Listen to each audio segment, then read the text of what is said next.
Good morning, Blenheim, and welcome to Year 11 Tutor Time today. Title of today's tutor time is What is Vespa?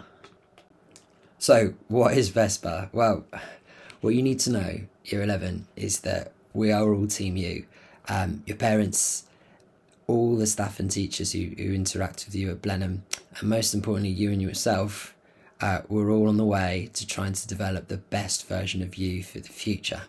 And the way we're going to do that is through a program called Vespa. These tutor sessions are here to develop those skills you'll need to improve and to challenge you and your mindset to make sure you are GCSE ready and ready for the next step in your life. Now, us at Blenheim, our aim isn't just to get you good exam results, as important as that is for all of us, but it's to make you the ultimate best version of yourself, so that when you go to a job interview, you're confident and you stand out and you get the job. And then when you go to work, you're the hardest worker in the whole company, and you've got the skills and the enthusiasm and the drive to do well, to get promoted, and then to get the best out of others in that company, and you're an asset. And then ultimately, when you have kids yourself, you've got the character to bring them up right and to bring them up well and to make sure that they've got the best start in life so they can go on and get on in their life and do even better for your grandchildren and beyond. So to get all this, what skills do we need to develop? So when they looked at what made students successful, they determined that they have the following 5 qualities that we're going to go through now. So those top performing students who go on to have amazing lives have the following 5 qualities. First off, they have a vision. Students know exactly what they want to achieve with their life and they are determined to get there. They're driven and they're focused. Second, highest performing students put in the effort. They work hard and they put loads of hours of proactive, independent study into what they do. Now that word proactive for you guys in context would mean work beyond homework. So Sparks, you've got your homework for maths, but then they go on and do an hour or 2 of extra maths. That's being proactive. Or if they wanted to do A-level politics next year, they'd go on to the BBC and they'd listen to some of the news, or they'd listen to a podcast on politics or history or geography. They'd watch some documentaries. It's about going that extra mile and having a genuine interest to learn and to gather it and to put those little bits of extra effort in that are going to add up to a huge amount when it comes to your exams and beyond. The third thing that students who are highly successful have is they're incredibly organised. They have excellent systems to organise their learning and their time. Now, what that would look like is compare the student who has no pen, no paper, and they sit down to do their maths homework, their iPad's out of charge. Compare that student to a student who's got highlighters, loads of different gel pens, they've got flashcards, they've got sticky notes, they are 100% ready. Those systems really matter to how well you work, how hard you work, and how much you get out. You need to develop your systems to make sure you are successful in life. The fourth aspect is practice. The top performing students do a lot of deliberate practice because we all know practice makes permanent. So they go beyond. Say in maths, if they were really struggling from their mock feedback, they didn't score as highly as they wanted to on simultaneous equations. They then go away and they'll do 10 practice questions on simultaneous equations, and then they'll get AI to mark it and they'll look at where they went wrong, and then they'll do 10 more. They will practice until it's perfect and until it's permanently in their long-term memory, and then they're going to succeed and go well. Successful students practice hard. The final point, probably the most important, is successful students have an excellent attitude and they have a growth mindset. They take on feedback and they know that they're going to have setbacks on their journey to get good GCSE results, to be ready for Key Stage 5, to get good results on the next step and beyond. They are proactive and they respond positively to all the setbacks they get in life. These are the 5 characteristics that this tutor session and the tutor sessions we're going to do between now and the exam are going to try and develop in you and try and make you improve in them. Okay, so we're going to go on to a tutor task now to see how ready you are for the next step. What I want you all to do is first off either get your iPad or whiteboard at the ready. I then want you to write VESPA on a separate line, as I've done at the bottom of the slide here. VESPA, all on a separate line on your iPad or your whiteboard. I'm then going to show you some descriptions of the different elements of Vespa: vision, effort, systems, practice and attitude. I want you, Year 11, to give yourself a current mark between 1 and 10 for each of the category. You'll notice I've taken out the 5 because everyone puts 5. It's not 5. Are you towards the end you don't want to be, or are you towards the end you do want to be ideally? You can't put 5 between 1 and 4 and then 6 and 10. Where do you fit in between these two descriptors? Once we've done that, I want you to think it's the night before your exams begin.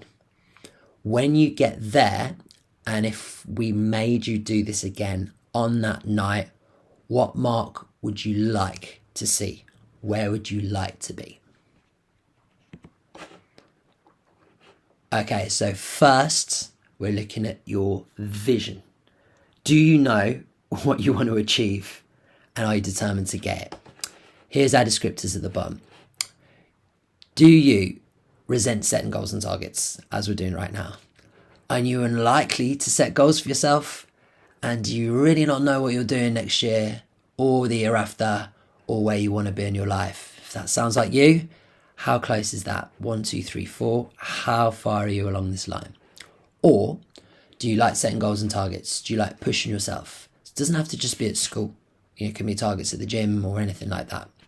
Do you often set personal bests to measure yourself against your former self? Do you want to get better, and do you measure this progress in your life? And do you have a clear purpose in your life? Do you know where you want to be? Do you know what house you want to live? Do you know what car you want to drive? Do you have that vision of your life, and are you determined to get it? A mark between 1 and 10 for today. 5 more seconds. Okay, now, night before your exam, exactly the same. Next to the V on your whiteboard, the night before your exam, where would you like to be on this scale between 1 to 10? Write that now. Okay, moving on to effort. Same again. You're writing either the number 1, 2, 3, 4 for today, or 6, 7, 8, 9, 10 for today. For effort, does this sound like you? Do you avoid hard work? When the going gets tough, is that when you stop listening, stop trying? Do you compare your effort to your friends who've also got low effort? Do you think, well, I'm not doing a lot, but no one is in here, so it doesn't matter? If that's you, you're right in between 1 and 4.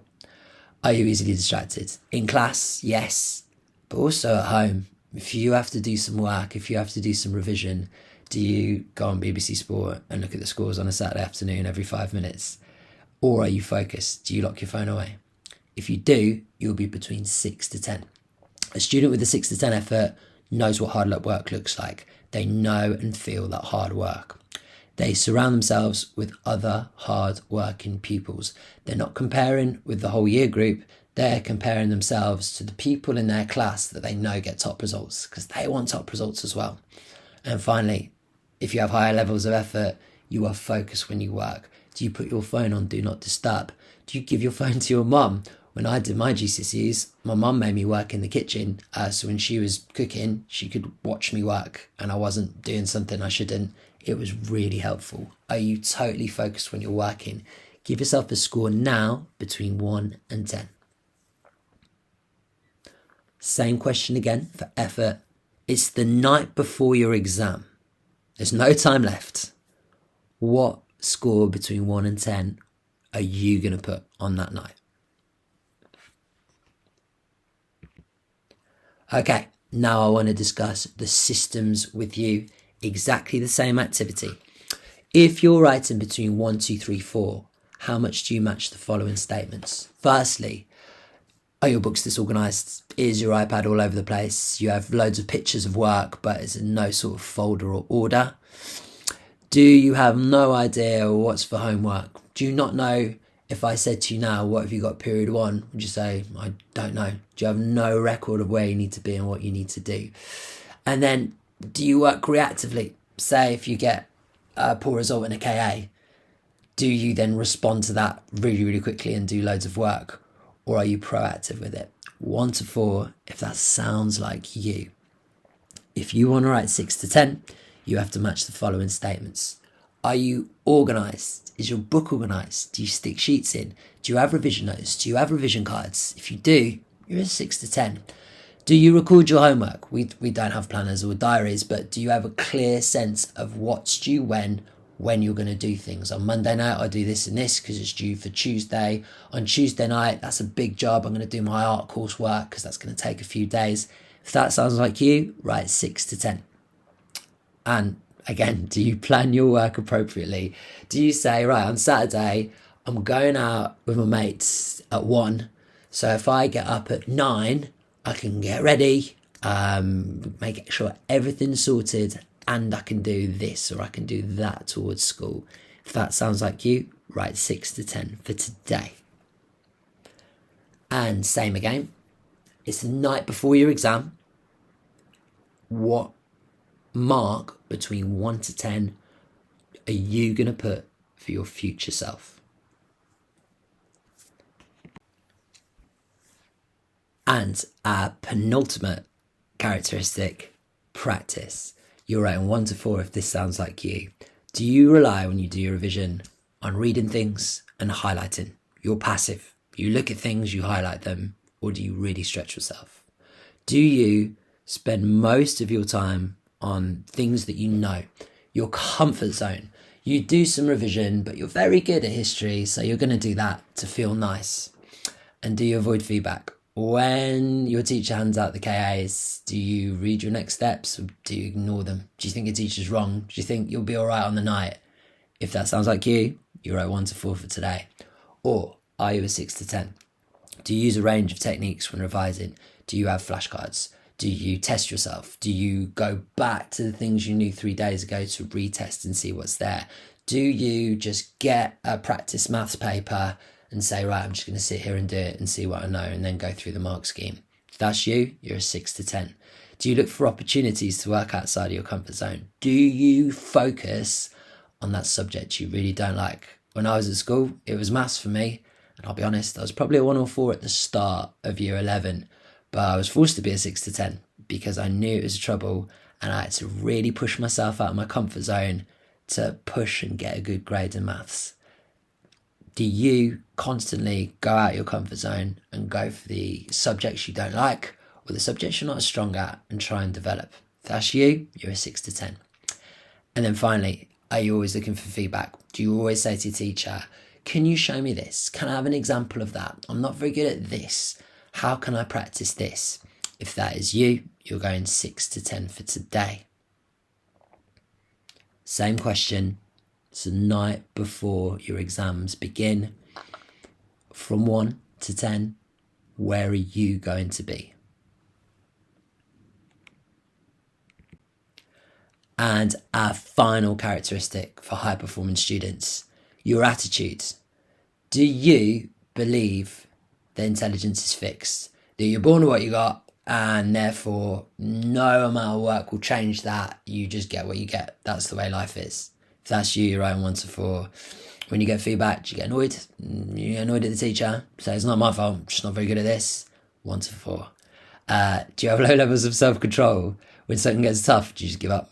Do you quickly give up? Do you go and do something? Do you ignore problems? If you do, 1 to 4. And do you lack the confidence to get better? Now, you can lack confidence before your GCSEs, but do you lack confidence and think, I'm just no good at this, it's just not for me? If that's you, you're a 1 to 4 today. Or, to get into the 6 to 10s, you need to believe that if you work hard, you can improve, that revision changes your intelligence, that if you revise at a subject, you're going to get a better GCSE than if you don't revise for it. If that's you, 6 to 10. Do you believe feedback makes you better? That you need to make mistakes when you're learning a new subject and it's hard, and you need to listen to your teacher if they say learn this and you'll get a better grade? Then if that's you, 6 to 10. When the going gets tough, are you calm? Do you stay calm in the mocks? Did you stay calm? Were you confident walking in? If you were, you're a 6 to 10. And do you have high levels of self-belief? 6 to 10. Think of a boxer before a fight, right? Have you ever seen the news conference with a boxer? Tell you what they don't say, a little non-example. They don't say, how are you feeling before the fight? And they go, oof, I don't know. He's a big lad. Yeah, he looks really strong. And when he punches me in the face, I think it's really going to hurt. So I'm a bit worried. No, you're never going to hear a boxer say that. They're always going to say, I'm going to knock him out. It's going to be easy. Now they need to say that. Because if they said the non-example, that it's going to really hurt when he hits me in the face, then they're going to go into that fight with that mindset. That is not the way. What about your levels of self-belief? Are you approaching these GCSEs saying, if I work hard, I'm going to do well? If you are, you're a 6 to a 10 today. Thank you so much for listening, Year 11. We'll be doing more sessions on how to develop these skills. Today I was looking at where we are now and where we need to be in the future. In future sessions, we're going to look at your vision. We're going to look at your effort. We're going to look at your systems, your practice and your attitude. And we're hopefully going to give you some strategies so you can move from your 4s to your 6s, or to your 6s to your 8s, and move up that scale to make sure you come out of this place the best version of yourself.